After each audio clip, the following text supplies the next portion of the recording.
Hello, parents and students. This is Mr. Ream. I apologize in advance because my original recording of the live freshman parent event actually did not fully complete. So I'm re-recording it as a screen share with you right now. So I do encourage you guys, if you have questions, please do email me. My contact information is right there. I am your school counselor.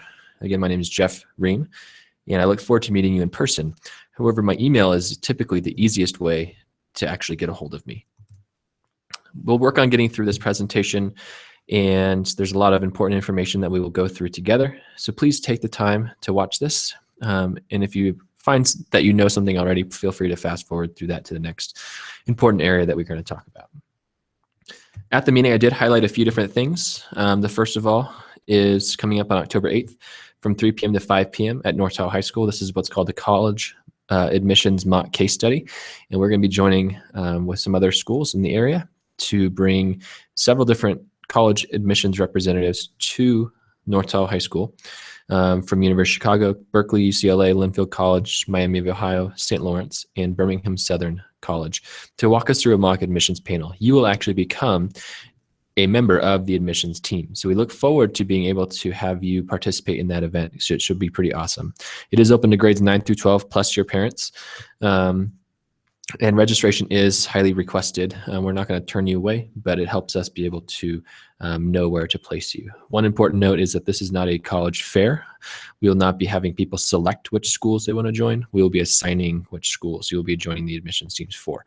So at the end of the event, they will come and talk about their particular school's admissions process. Second thing is I do want to highlight a tool that I use, and I will be increasing to use this year, which is called Remind. It's an app that lets me communicate reminders with you guys via short snippets of text, via text message, essentially. I do have a freshman parent group and a freshman student group. The one you see on the screen right now is actually the 2020 freshman parent group. So all you have to do is follow the instructions there. This information is also available on the school's website. So I hope that you access that and utilize that tool. I will be using it more frequently this year. So a little bit about me. I get to find out a lot about you guys throughout the course of the 4 years in high school. I will get to know your family and your students pretty well. And many times, I get to find out information about your family or what's going good and what's maybe not going so well. And I want to just make sure, I feel like that's unfair. So I want to let you guys know a little about me before we actually get started. So I moved up to the North Tahoe area from Pismo Beach, California in 2012. So I just missed the huge giant winter. I have a Bachelor of Arts and a Master in Science degree in Educational Counseling and a Pupil Personnel Services credential. That's what PPS stands for. I actually started my post-secondary education as an aerospace engineer at Cal Poly. That's where I met my wife, and why we lived in Pismo Beach for a while after graduation. But then I ended up not really enjoying my time as an aerospace engineer, and ended up having to actually change schools. And I graduated from the University of Laverne, which is a private school in Southern California. So the big thing that I will tell you about that is that plans do change. So please be ready with them. And that's okay. It actually made me a better professional, a better counselor, because, it wasn't the smoothest trip through my post-secondary education. So it got me to where I need to be. And I really love what I do now as a school counselor. I've been married for 5 years. My wife, Jackie, and I do have a dog. I love our dog, and just so I can tell how everyone's got dogs. And I also have a new arrival. This is Joel. And Joel actually was born right at the end of June. And so he's about 2 months old now. And the reason why I say this is not only so that I let you guys know, that I'm real happy about having Joel, but also that it's very important that that at times, kids get sick, as I'm sure you're aware. And at times they may have to cancel appointments on short notice. And I do apologize in advance for that. And I will do my best to make sure that that does not actually happen that frequently. But I wanted to let you know that it might possibly happen. My wife has a full-time job. She actually works at Diamond Peak. And, I cannot expect her to stay home whenever he maybe runs a fever or things like that. So just a heads up there. Professionally, I'm a member of the California Association of School Counselors, both as a member and a board member. I've been serving on the board for 3 years now, and I'm a standing board member, so I will be doing that until I feel like I either don't or they don't need me anymore. I actually go around and speak at dozens of different conferences throughout the years and different events, and have spoken over to thousands of school counselors. For example, I'll be in Southern California for a couple talks. I'll be in the Stockton area, and then later in October, I'll actually be flying out to Missouri to give a speech. So present at state level and national level conferences. And I write a pretty popular blog website for my counseling colleagues. So what is a school counselor? I'm sure you guys have come from schools that have school counselors in them, but I want to just remind you what school counseling is designed to do. We are professionals that are licensed and certified with a minimum of master's degree in school counseling, or educational counseling in my case. We are uniquely qualified to help students address all academic, career, and personal social development needs. So we actually deliver and implement what's called a comprehensive school counseling program, and that is preventative in nature. It is holistic in nature, and we address the whole student. So we don't just pick and choose certain attributes. I will tell you from the past, maybe your past experiences with school counselors, that high school counseling is actually a little bit more geared towards the academic and college and career, just by what happens there. But I do my fair share of social, emotional, and to crisis response as needed. So I am your person for that. So don't be afraid to reach out to me if that is the case. Some information on utilizing my services. I do run my appointments, my office by appointment, in the off unless it's an emergency, and I'll clarify that in just a second. So you can try to walk in and see if I have any availability last minute, but occasionally just know that I will. If I do not, I will tell you I do not. The appointments are booked online primarily. If you leave me a message, it might be several days before I actually get to your phone message. But the appointments are done through the North Tahoe High School website, and it actually links directly to my live calendar. So you can go on and request anywhere from 15 minutes with me to 2 hours with me if that was needed. And it actually gives you several different options, and that will show you my live availability. I use social media, so feel free to follow us on Facebook and Twitter, and check our counseling website, which is part of the North Tahoe High School website, for a lot of resources and updates. If you have questions, please don't hesitate to ask. The only stupid question is one not asked. You guys are freshmen or freshman parents. Many of you have not had any students go through the high school experience yet, so I do not assume you know anything, and that is perfectly okay. So please do ask if you have any questions, and I'll do my best to answer you in a timely fashion with the accurate information. I am the first to tell you, though, that I do not know everything there is to know about high school or college or your student or your family or successes they may have through high school. I do know a lot, and I do have a lot of information that's available to students, but please note that there are times that I might not have an answer, and it might take me a little bit to find it or find the right person that does. So our website did get a redesign this summer, so I want to just quickly have you look at that. This will look the same on your mobile device as well. It just has a little bit different setup. The area that selfishly I want to point out is the counseling area of this website. No longer will it have a link directly on the homepage. You have to actually go to the programs menu, and then under that, you'll find the NTHS counseling area. That page, you'll see this, a video, just a welcome video saying hello and welcome. If you scroll down on this page further, there's some more information down there, but the thing I wanted to show you was the menu on the left-hand side of your screen. At the top, it has the main menu, and then underneath that it says make a counseling appointment. That's where you would do that. The next link down says Naviance Family Connection. That's a great tool that your students will learn how to use and be introduced to throughout this year. Do not be surprised if you have no idea what that is yet. You can read about my vision, mission, and beliefs for the school counseling program, plus our 3 different domains: the academic, the college and career, and the social emotional counseling. And each one of those will have different information underneath each of those different menu items. And then the third one with the second circle is actually a drop-down menu that has a wonderful set of resources underneath it, rightfully labeled counseling resources. If you click on that, there's one area that I want to highlight on there that says grade level resource folders. That is several shared Google Drive folders that a bunch of different files that I have pulled from different resources, and I just put in one spot. Instead of printing or emailing, many times I'll just direct you to there. For example, this presentation is already in the freshman folder, so you can download the PDF of that. And then if you run across any information that you think you might find or others might find helpful, please do email it to me, because I can add it to this resource folder. So NTHS is also lucky to have several additional resource supports for you. We have a wonderful wellness center, which is staffed by Hillary Stoner, and they meet up across the hall from the library, if you're familiar with the school. And I encourage you to check them out. They are a wonderful resource to help you guys connect with resources, be able to understand kind of a little bit more about yourself. And we work very closely together.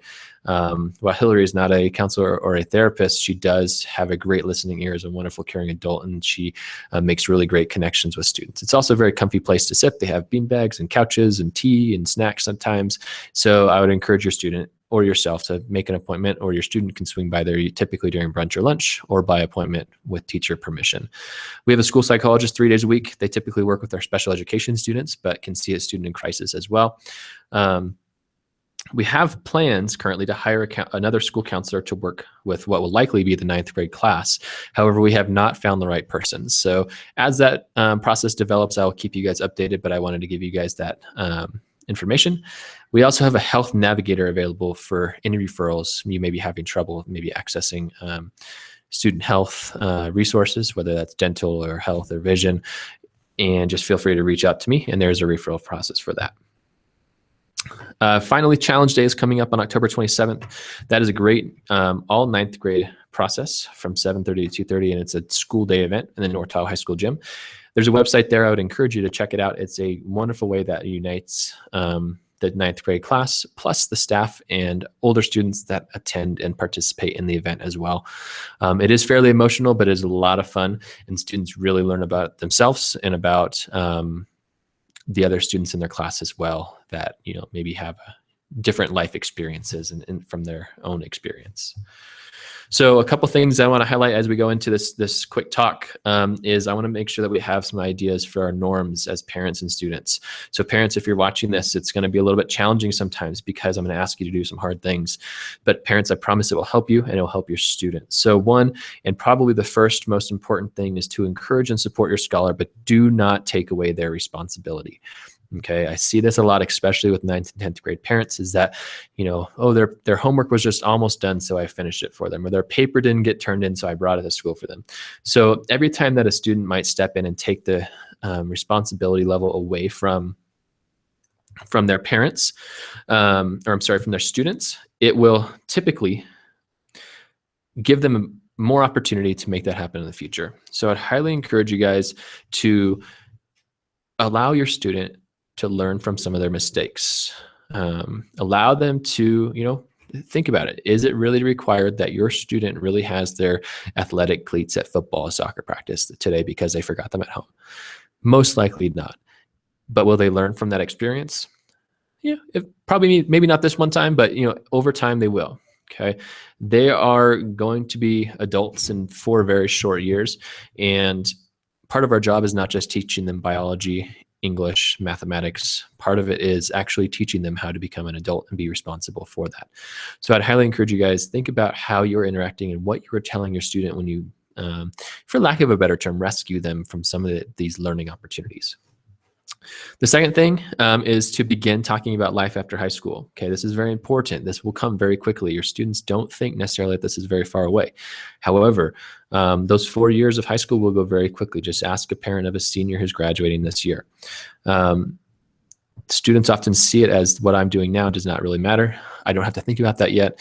And that's further from the truth than anything else is. So please have some plans to talk about what they like to do after high school. One of my suggestions that I've seen work well in the past and is actually pretty fun is actually being able to plan, say, a father-daughter date or a mother-son date or father-son date, and go out and hit some baseballs, go out to coffee, take them out to dinner, go out to a movie, have fun, but then also talk about what's going on in their life. It doesn't have to be, clinical or scientific or anything like that about what they're doing.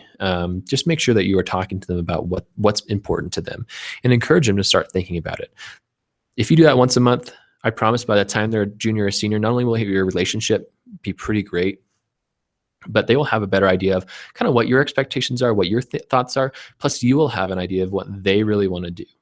Okay, because they don't, believe it or not, don't always align. What you think and they think about their after high school experience may be completely different.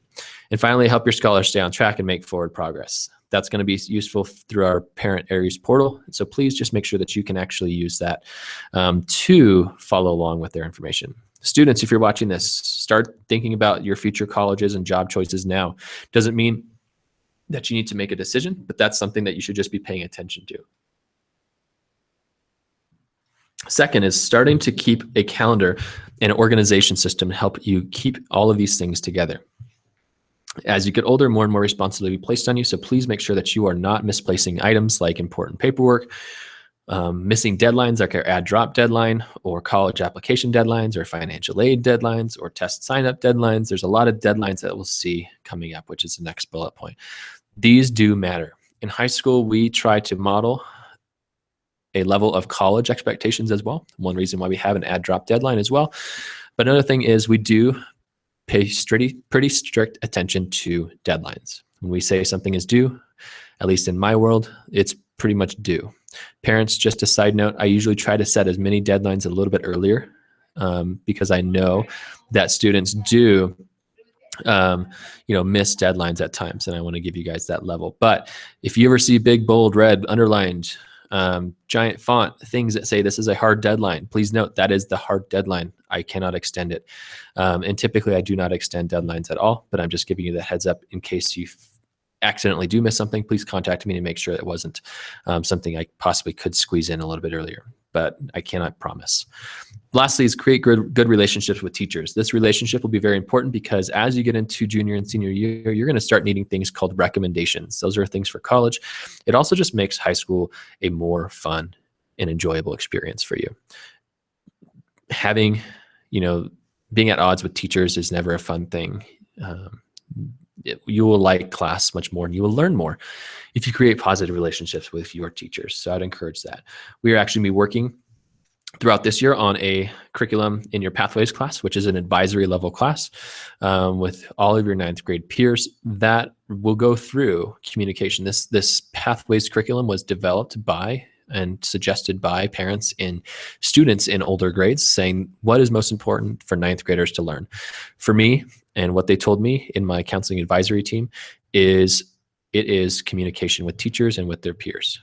Okay, so we're going to be working on, we actually already had several meetings where in classroom lessons where we talked about the basics of communication, but there will also be meetings coming up throughout the rest of this year at different times, reviewing key communication skills.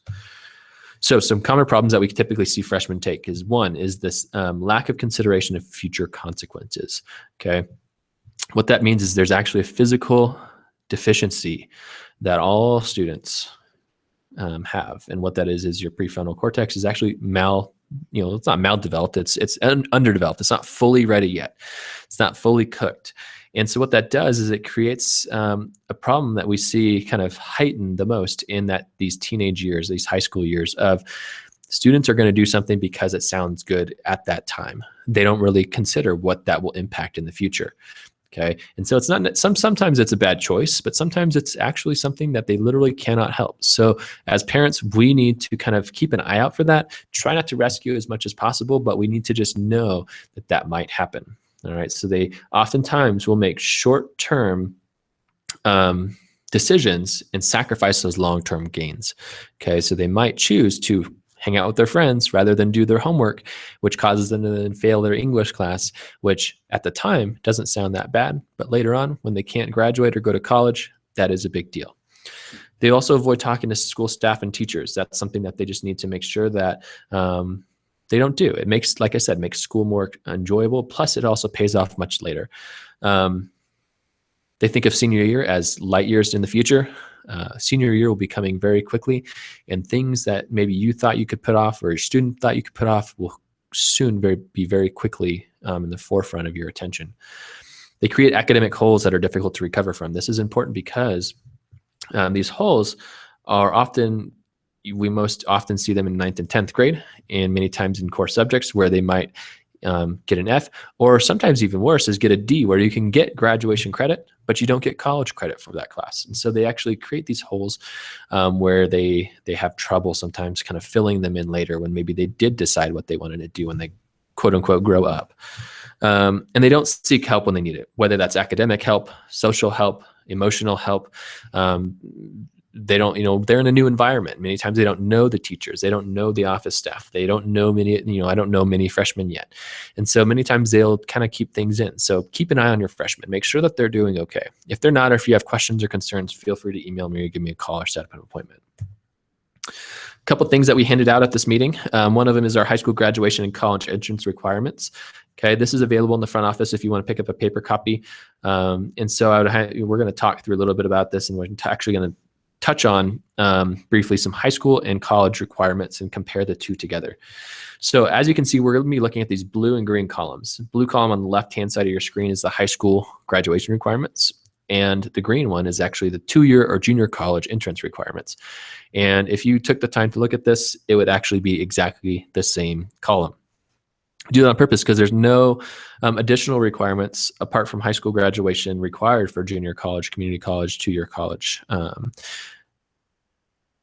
You simply need to graduate and meet these high school requirements. So as we quickly go down, we'll see English. We need 4 years of English. All right, we have English 9 and 10, 11 and 12, plus honors and AP English, honors in 9 and 10, and AP English in 11 and 12. Students can also choose to take independent English or Sierra College English. Sierra College English will typically start in their junior and senior year and is roughly equivalent to English 11 and 12. And if you have any questions about that, there are some distinct pros and cons about each. And I'm happy to go over that with you individually. Math, we have integrated math 1, 2, and 3 in our district. That is our district adopted math curriculum. Students will need to meet for high school graduation, integrated math 1 and math 2.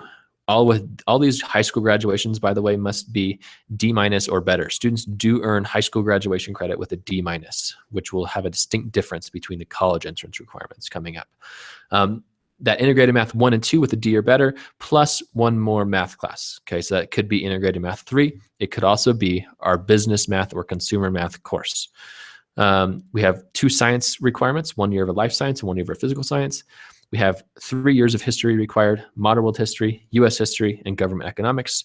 There is an AP human geography course, which is an AP alternative to modern world history. There's an AP US history and an AP government economics. 9th graders do not have history, so do not panic when you don't see history on their schedules. That will start in 10th grade. One note about AP, you'll hear AP. And if I ever say an acronym that you don't understand, please do ask. AP stands for Advanced Placement, and that is a rough equivalent of a college first semester or semester-long college level course taught at a high school class. AP is run by the College Board, who also does things like the SAT exam. They all kind of work on these exams. The AP exams do receive weighted GPA, which we won't necessarily touch on today, but they also have a end of course capstone exam in May every year that students can elect to take for college credit. AP classes typically start in the junior and senior year, except for possibly an AP language or that AP human geography class, which typically happens in 10th grade if that where it fits your sequence. You have 1 year, and this is where it differs between college and high school. You have 1 year of art, ceramics, photography, or visual performing art, including the band classes. And this is an either or. For high school graduation, you take that or a foreign language, which is 1 year of a foreign language.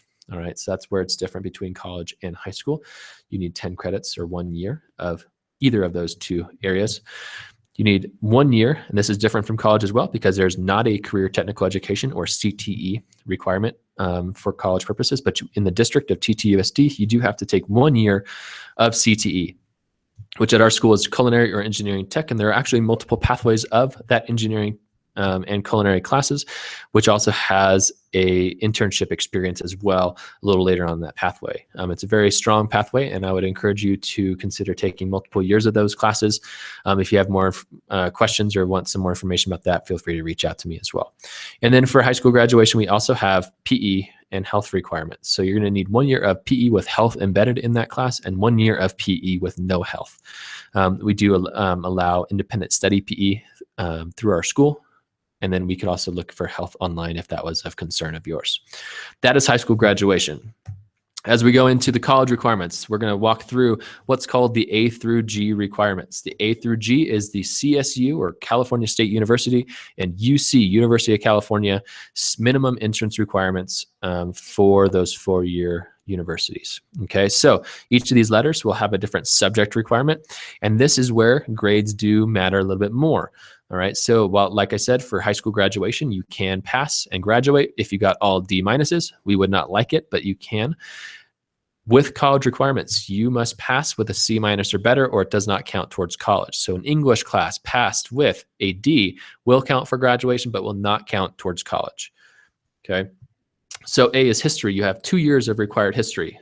Many of these requirements are actually built into your graduation requirements, so it actually saves you some time and energy.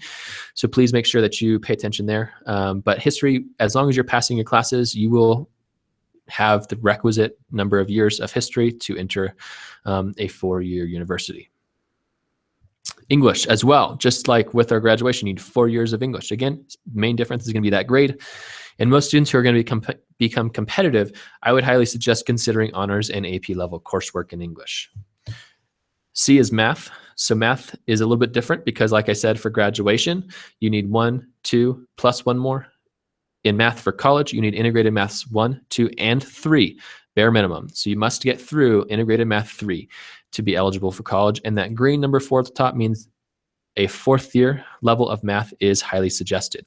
Say, for example, you're a student that started in integrated math 2. Maybe you took integrated math 1 at the 8th grade level. You're going to go integrated math 2, 3, pre-calculus, and many students will actually go into calculus as their fourth. That's technically a 5th year math course. Okay. In D is laboratory science, and this is something that we have built into. In 9th grade, all students will be taking a biology class. In 10th grade, all students will be taking a chemistry class. Biology is a life science, and chemistry is a physical science. That meets your minimum requirements, granted you pass with a C or better for college and graduation. So the 3 and 4 above are things that students can elect to take in the future. We have a large number of laboratory sciences available. We have, in addition to biology and chemistry, which students will all take, we have an AP biology class, an AP chemistry class, an AP and non-AP physics course, an AP environmental science class, and an anatomy physiology course. All those classes are wonderful courses that students can take to continue their laboratory science experience. E is language other than English, or what most typically is now called world languages. You need 2 years for college, and this is a difference between high school and college requirements. 2 years of a language other than English or world language, okay? And they do have to be the same languages for both years. So they can't be 1 year of French and 1 year of Spanish. It'd have to be 1 year of Spanish and 2nd year of Spanish, or 1 year of French and 2nd year of French. C or better, and that 3rd year and beyond is highly recommended. There is something called validation. So students who come in with, say, our Spanish 3 SS or Spanish 3 for Spanish speakers course, by completing that 1 year of Spanish at that level, they will be receiving that 3rd year credit. However, it is highly recommended they continue as high in Spanish as they can possibly go to maintain that competitiveness in that course. Second to last is your visual performing art, VPA. And what that is you do need a separate, these requirements are not combined like they are for graduation. It's not either or, it's both. 2 years of a world language and 1 year of a visual and performing art. That's going to be our art, ceramics, photography, and any of our band classes, with jazz band being for credit. And finally, G is CPE, or College Prep Elective. You need 1 year of this, and this is the easiest one to actually meet, because in your senior year, you actually have one class that will fill that requirement with the microeconomics. That's 5 credits of the 10 you'll be needing. Our engineering, our culinary, our business math, our physical science, and our AP psychology also meet this requirement, plus any additional coursework taken that exceeds the minimum requirements from the other A through G requirements. So that 4th year of math, that additional language course, all goes to meet this as well. All right, so looking at freshman year, some of our most important things to look at is being successful at school. And I told this to the people at this meeting, and I'll tell this to you now. And sometimes it's not necessarily the most favorite thing to hear as a parent or a student, but I feel it's very important, and professionally I would feel bad if I didn't bring it up. But I think it's very important to know that your student's number one job is being a student at school. And this comes into play a lot when we start talking about student athletes. Okay, at North Tahoe High School and then Tahoe Truckee Unified School District, we love athletics. We love students participating in sports. About 3/4 of our students actually participate in sports throughout the year at our school, which is great. Sports has a lot of wonderful benefits, from staying healthy to making teammates to learning how to be a good team member, as well as learning discipline. It helps forces people to manage their time typically a little bit better. However, the problem really becomes, and this is kind of the point of contention, when those two words are flipped, where it's no longer a student athlete, where the student is now an athlete student. Okay, and that perspective takes prevalence in their approach to school, or a parent's approach to school. So I want to encourage you guys, make sure that the priorities are set correctly. The student should always come before the athlete. Meaning, if a student is struggling in class, maybe they might be eligible based on our minimum requirements. But as a parent, you might make the choice, you know what? You're missing 20 assignments. It's probably best that you don't go play your soccer game today. You need to finish those assignments. So you can set that as well. That minimum is strictly for the league. And I would encourage you, 99.9% of students are never going to get paid to do anything based on athletics unless they're going to be a PE teacher. So I would encourage their time and money is best spent using that towards their academics. Okay. Grades matter, but learning the content actually matters more. And I use this as an example when I talk about a lot of parents have a certain level of grades that they're looking for. And what I as a school counselor, I want to see good grades. I would love to see all A's. However, what I'm more concerned about is effort and energy. All right. So if a student is giving me 110% effort, they are doing everything possible that they can to make sure that they get as high a grade as possible and they get a C, I'm going to pat them on the back, shake their hand and say, good job, keep it going. You're going to get better. Okay. However, if a student is giving me 50% effort and getting a C, I'm going to pull them in my office and say, what's going on? This is not you. This is not the level of work. This is not the level of, knowledge that we're looking for you to, you're capable of better. And as a parent, I hope you would do the same. Okay. Because some students are, they have the natural ability to be A students. Some students have to work harder for it. And some students, it's a pretty tough thing. And so they might get B's or C's, and that's okay. It's more about what are they doing to make sure that they are the best that they can be. Okay. But they do matter. I'd be lying to you if I said that grades didn't matter. If a student got all C's, it might be hard to get into certain schools or certain programs. So grades do matter.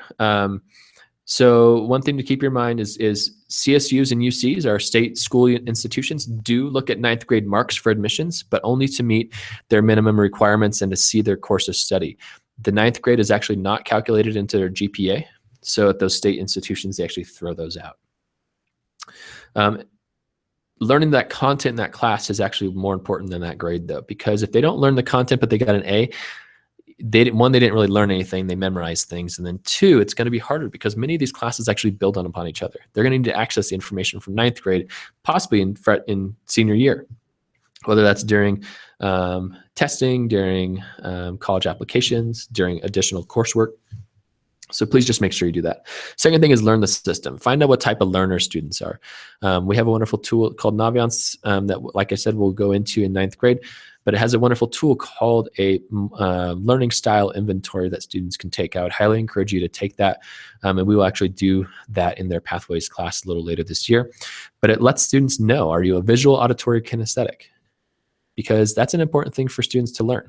Students learn in different ways. Some students are visual, meaning they need to see things drawn on the board. Some students, I am actually an auditory learner. So myself, I learn by listening. I learn by having things explained to me. I don't take a lot of notes because I typically remember a lot of it. Okay. But if you ask me to remember what was drawn on the board, it might be a little bit harder for me. Okay. And others are kinesthetic or action oriented, they need to move around. So they need to identify that, and there are different ways that students can work on tapping into those skills. The other thing is that teachers are also have learning styles, which coincide typically with their teaching styles. So when you come get a talk from me or a lesson from me, you'll find my natural teaching style is actually from the auditory perspective. I do a lot of talking, and I try to vary it up. I'm a little less proficient at it than some of our teachers who do it every day. but you'll see the teachers that are auditory, you'll see the teachers that are kinesthetic, and it's represented in their teaching style. So students may not have that direct connection with teachers, and when you have a student that maybe doesn't necessarily say, I hear, well, I just can't learn from this teacher, and a lot of times that has to do with their teaching style, which typically is their learning style. Okay, so the thing I want to encourage you is identify the student's learning style, but then help them learn how to use that learning style, or ask for additional help from that teacher, because they will not get to pick their teachers in high school. They will also not get to pick their teachers in college. So they need to learn how to function with all types of different teaching styles, both in high school and college. Involved, join a club, sport, and community service. We'll talk about community service in a little bit, but we have a lot of clubs and sports available. It's a great way to get connected at our school. So we'll skip some of this stuff. I'll be doing this mostly with our students in the Pathways classes. Okay, at North Tahoe High School, this is something that I actually stole and adapted from from Cal Poly. They do it on a weekly, daily format, and it's called the 1 to 2. You'll see signs, you'll see posters around the school, and you'll see this reference in different areas about changing our academic culture. Okay, and the amount of studying that students actually must complete. All right, and what the idea behind this is that students do not study like they used to. The average high school student across the U.S. studies only 19 minutes a night, and that's average. That means people are studying more, and many are studying actually less. And so our expectation is that every student at North Tahoe High School spends at least 1 hour every night doing something academic. Okay, and studying does not equal just homework. So studying actually includes a lot of different things. So there should never be an excuse that students don't have anything to do at home. All right, so make sure that when they are actually at home doing something, then it doesn't have to be assigned. It can be reading. It can be a college research project. It can be preparing for the future. It can be studying for a test. It can be a lot of different things. So encourage them to do that. You have our full blessing to make sure that they are spending at least 1 hour. Many students, especially if they're in honors or high-level academic courses, will typically need about half hour to 40 minutes a night for each of those classes. So many of them will actually do more than 1 hour. And then teachers can also provide additional work if needed. Community service, and this is something that you'll need to know about, because community service actually has a strict requirement that all students must meet for graduation. Okay. So if students will need 30 hours by graduation. So all freshmen now, by the time end of May rolls around in their senior year, will need to have 30 hours documented. Students will have this gone over in their Pathways class with them, but essentially so that's one requirement, is that 30 hours. And if a student did 30 hours in their freshman year, they will be done with their graduation requirement already. So they can meet that by the end of their freshman year if they wish. However, we also have a built-in yearly requirement, which has to do with freshmen needing 6 hours, and then sophomores, juniors, and seniors all needing 8 hours per year, which is tied to their Pathways grade. So students will not pass if they got those 30 hours done in freshman year. That requirement is now checked off, but they will not pass Pathways if they do not do any additional hours after that. Okay, so they do need to meet that yearly requirement. Activities all must be pre-approved as well. There are forms that students have available to them, which has information about pre-approval. And there was a question about summer hours before 9th grade, and we are getting further information about that. So I do not have an answer at this time regarding whether or not we will take those hours or not. And then the Pathways teacher, their advisory, for lack of a better term, teacher is their student contact, and I work directly with the teachers regarding their community service. So just an idea of our transcripts. This is what a transcript typically looks like a senior. And so this is what a transcript might look like for your student. All right, so their grades, and we'll actually jump more into this later, but I just want to give you an idea. Some important areas to note are going to be those grades. And then down on the bottom right-hand side of your screen is the credit summary. These things will be met as students earn credits. So for example, right now, if you looked up at their transcript, they would have nothing. Everything would still say needed because they haven't earned any grades. We have 2 grading periods in a year, one in January and one in June, and then 3 progress reports prior to those different grading periods. The only grades that really matter for the long term are those 2 final grading periods. Progress reports are just informational for your knowledge. Okay. Now, advanced family connection. Again, we'll kind of touch base on that. You should have got an email with a registration code in it, and then a link to create that if you would wish. Students will all get their own account. You can have an account as well and use some of the tools. Some contact information, we are almost done, is my phone number. And again, my direct line. And if there's ever an emergency, please do not leave me a voicemail. I will not get that typically for a couple of days. I'm usually in meetings out of the office with students and do not typically answer the phone in that circumstance. In an emergency, do not hesitate to call 911. Okay, there are also additional crisis lines in case you ever need that. I hope you don't, but if you ever do, they are there for your resources. If you ever need to have an immediate conversation with me and you try to get a hold of me, I'm not answering my phone, feel free to try the main school office, and then Cindy will filter your phone call and let me know if it's something I need to be pulled out of a meeting for. But typically, you have to kind of try to filter out yourself, but you can always call her and see. And then if I'm available and on campus and available to get pulled out of a meeting, she will make sure that I know that. Again, if you have any questions about any of this, this is a overview of freshman year. We'll be working with you and your students throughout this year. But I encourage you guys to ask questions. I encourage you guys to look into things. There's a lot of information you need to know. And I don't intend you to memorize all this information. I don't need you to know exactly what all of this information is about. I just want you to become more aware about some of the terms, timelines, and information that you might need to know in the future, so that when we do talk about it again, it won't be totally foreign to you. Again, welcome to North Tahoe High School. My name is Jeff Ream. I've been happy to spend this time with you online, and I look forward to working with you and your students over the next 4 years. Goodbye.